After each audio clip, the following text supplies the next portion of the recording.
بسم الله السلام عليكم ورحمة الله وبركاته كسو دوادا مطبخ منى maanta waxaan sameyneynaa tortilla cunto Spanish ah tortilla muufadeen oo kale weeye marka tortilla wraps ayaan sameyneynaa tortillaha intu sida loo sameeyo iyo insha Allah waxyaabaha aad dhex gelin kartiin insha Allah waxyaaba aad kala badan baa la gelin karaa laakiin aniga maanta mid un baan tusayaa so let's go marka hore madiibada waxaan ku shubay ama baaquliga 4 koob oo daqiiqa ama bur ah kii shanaad baan imika ku shubay waxaan ku darayaa 2 malgacadood oo yar yar oo milix ah rubuc saliid ah saliid saytuun baan isticmaalayaa laakiin saytuun nabaatin waad isticmaali kartaa iyo waxaan ku darayaa koob iyo badh biyo ah laakiin biyaha dabcan daqiiqada ku xiran tahay saliidda isticmaalaysa ku xiran tahay waana ka yareyn kartaa waana ka badin kartaa marka ugu horeysa in yar ku dar biyaha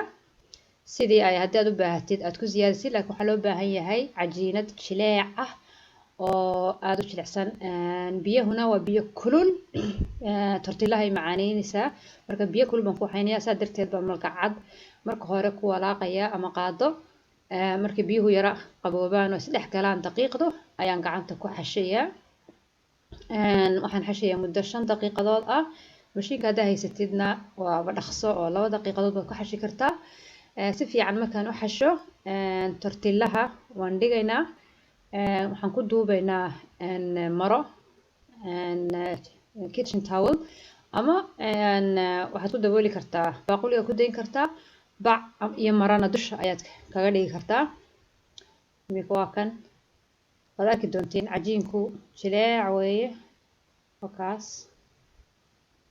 horta saa aad u gelisay jileeciisa waad dareemaysaa marka kitchen towel baan ku ridaynaa maradaas aad arkaysiin waan ku daboolayaa si fiican si ayna hawo u soo gelin waan dhigayaa marka intaan dhigaya insha Allah waxaan sii sameynaynaa wixii aan dhex gelin lahayn tortillaha marka waa fudayd waxaan sameynayo waxaan jarjarayaa xabad basala 3 midho yar yar oo toon ah iyo in yar oo kamsar ah intaas markaan yaryareeyo aan isku shaaxidinayaa saliid intaan ku shubto maqlahayga marka wrapska waxyaabo badan oo kala duwan baad ku sameyn kartaa cheese baad gelin kartaa salami turkey salami hilibkan balbalaaran oo kale waad ku gelin kartaa tuna kalluunka waad ku cuni kartiin cheese aan hore usoo sheegay waxyaabo badan baad ku sameyn kartiin laakiin maanta mid yaro fudud oo macaan oo intusayaa hilibkuna waa 500 gram hilibka waan jarjarayaa waan yareynayaa aad baan u yareynayaa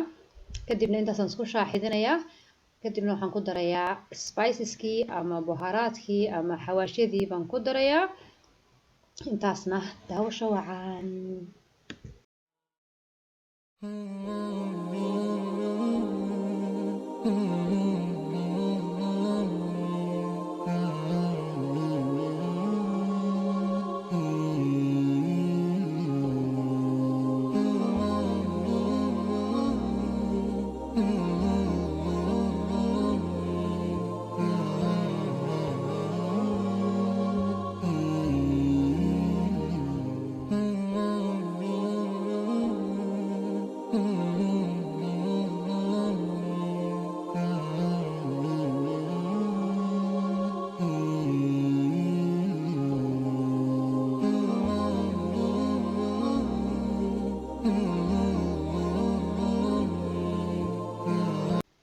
imikana waxaan ku darayaa xawaashadii malgacad yar oo milix ah malgacad yar badhkeed oo ah filfil aswad malgacad yar oo ah kamuun iyo malgacad yar oo ah paprika ama filfisha cas oo madxuunka budo laga dhigay malgacad yar oo ah kurkum ama huruud iyo malgacad yar haafkeed oo ah zanjabiil intaas markaan isku daro xawaashyada aan ku walaaqo insha Allah dabku iska saarnaanaya ilaa intuu hilibku ka bislaanayo biyo kuma darayo dabka baan u gaabinayaa u naaqusaya wuu iska saarnaanaya ilaa intuu hilibku bislaanayo intaasna waxaan sii sameynaynaa oo la waxaynaa tortillaha so let's go tortillihii baan soo saaraya imika saad arki doontiin oo ah maradii aan ku duubay muddo nus saaca meelahaas sidiisii buu u jilicsan yahay sidiisii buu u fiican yahay hawana may gelin inuu faxo lama rabin inuu iska yara joogo oo iska yaalo uma doonayay marka kadibna we going to roll it waan saasaan u dheereynayaa markaasaan u jarjarayaa in yaro in isla leeg. marka haddaad dabcan casuumad sameynaysid ama tortillaha meel geynaysid waad miisaami kartaa mid kasta oo say isku miisaan u noqdaan, isku in u noqdaan. laakiin ishaan ka qiyaasayaa in yaroo isla leeg baan saa u jaray. kadibna waan la waxaynaa, dabkaan saaraynaa. marka maqlahaas aad aragtiin xagga bidix xiga ayaan maqlaha ku saarayaa. waa kan isagiyo la waxan. maqlahu dabcan uma baahna subag, saliidna uma baahna. in yar unbuu tortilluhu ku jirayaa dabka 2 minutes. haddana waa rogaysaa 2 minutes kale waad ka qaadaysaa, waa diyaar. waxaana muhiima sida markii hore u dadnay marada cas waad aragtay markaa taala kuwii tortillihii cajiinka intiisa kale markasta mid xabad kasoo saaro, kuwa kale maradan ku duuduubaa si ayna u qalalin oo u engegin. kan aan sameynayo bislaadayna isagana laftigiisa waxaan ku ridayaa maro. intaan biray ku dhex rido ayaan maro ku duuduubaya isaguna si hawo u soo gelin. isagiyo kulul oo macaan ayaan markaa insha Allah dadka siinaynaa. waad aragtiin guduud yar casaan yar oo qurux badan buu yeeshay, wuuna soo yara kacayaa wakaas. kadibna waan rogayaa, waa diyaar. iminka maraan soo qaatay maro nadiif ah, blade-kayga ama sixikayga dul saartay. kadibna halkaasaan ku ridayaa, waan isku wada duuduubayaa si ayna hawo u soo gelin uu u qalalin intaan kuwa kale sameynayo. mid labaad baan la waxayaa, aad arki doontiin si uu qurux badan yahay tortilluhu. daawahana waa daawaha non-stick ah, aan u baahnayn saliid iyo subagba. dabkana waa in laga yareeyaa dabcan, haddii kale hore u gubanayaa tortilluhu.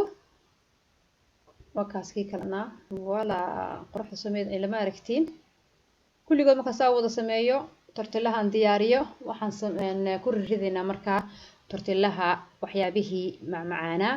qaday noqon kartaa, cashay noqon kartaa, weliba carruurtu aad bay u jecel yihiin wrapko dhan sida burgerka iyo kan iyo taxoska iyo tacoskan ka wadaa iyo waxaasna carruurtu way jecel yihiin. marka hadda maalin weeg u samaysid hilib ugu ridid, weega kale ugu ridid cheese, weega kale tuna ama kalluun, waxyaabaha yaroo iska fudud oo sooska lagu daro carruurta aad bay uga helaan.